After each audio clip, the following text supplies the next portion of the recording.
Now what we're going to kind of finish up before taking any questions if we have them is we're going to go look at a couple of properties that look like they have EPA risk.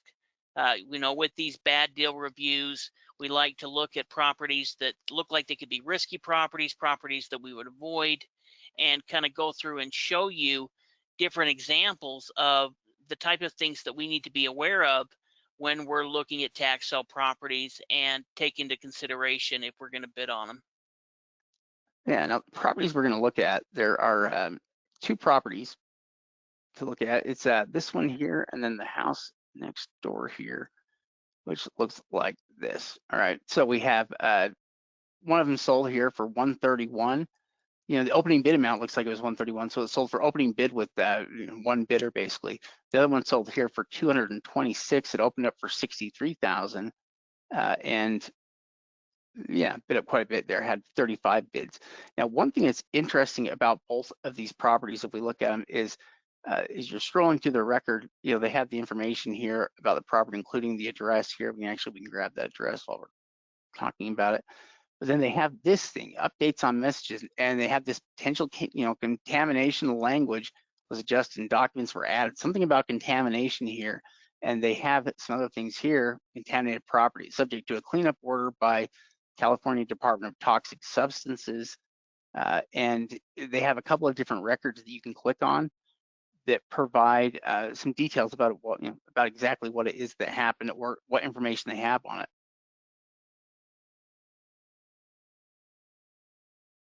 Yeah, that was one thing that's helpful. The county has kind of went and let us know. Now, any type of industrial property, we talked about looking up on the EPA website, checking to see if we can find anything. But here they're letting us know automatically there's some type of issues with this property that we need to be aware of and need to consider if we try bidding on it.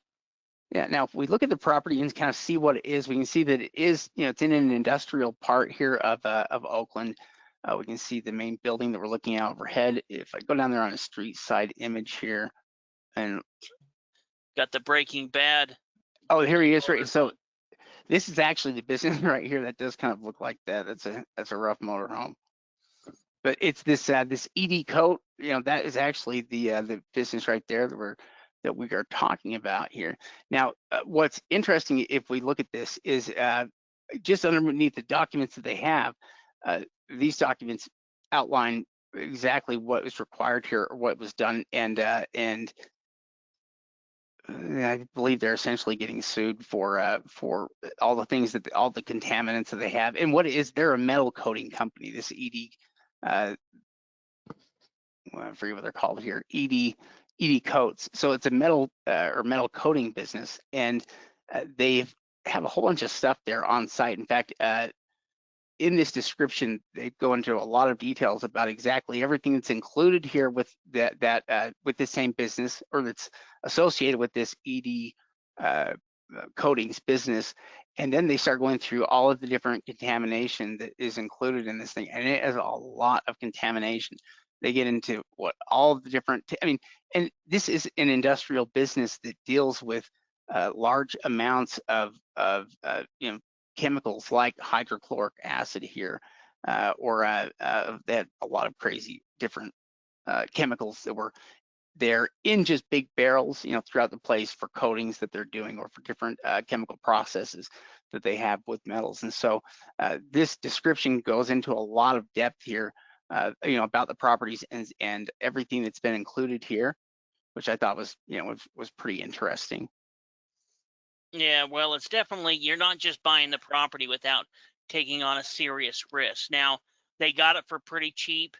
In fact, if you look at the property, it kind of goes around that street, and there's a house next to it as well. And it seems like all of these addresses on this property are kind of connected to it. Yeah, like you're talking over here? Well, see where it says 724? Oh yeah, that one right there. Yeah, click on that one.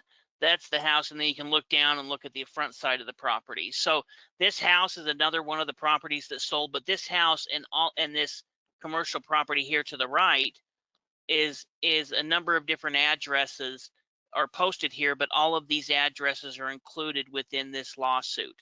So this whole area, you're talking about a pretty big area. You can see from that house all the way to the end of the street.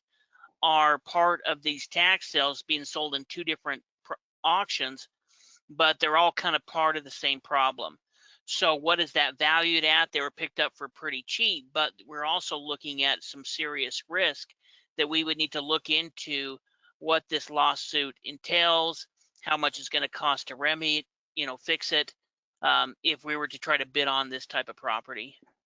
Yeah, I mean, everything that's currently on site, would be one of the major problems. So, the first thing is, I mean, are they going to remove everything that's there, or is everything that was on the site at the time of the inspection still there? And if it is still there, that's going to be a real cleanup nightmare. I don't know how they would deal with that. If we go to the EPA website, which I don't know if the EPA website is necessarily going to give us more information than what we're getting, right there from within those court documents we were just looking at. Those are pretty detailed in their their description of everything that's happening. But what we can do, though, what's interesting about this is we can go here to we can basically pull up their site here. They have contamination areas here in my neighborhood, which you could go into specific areas here if you want, but we're going to go right here because we can see. In fact, one thing that's helpful is if you kind of know about where the property is located at here, on the maps, we can kind of see about which part here of Oakland and where it's at. We can pull up this tool here and we can see. So they actually have a couple of different properties that are listed here, but if I click on that one, here we go. So that's actually ED Code Inc. That is the business there that we're talking about that has all these different properties here, and they have the location there figured out. And we pull up this. Yeah, and where this really becomes helpful as well is if we're looking into areas where we don't automatically see that lawsuit. So anytime that we see industrial, commercial type property like that, we're going to do a quick check. You can check by address. You can check just like Shay did, just by going into the area. You can even put coordinates in there and pull up any records on that property and see if the EPA has issued anything. Yeah, which, it's interesting. So here, from the EPA site, by clicking on that, first off, if we go over here and look, they have their legend here that tells us, what each one of the little things they have here mean. And if we're looking at, at this property right here, it is right here. It's listed as a Superfund non-MPL site. I'd have to look and see here what the MPL sites are versus non-MPL.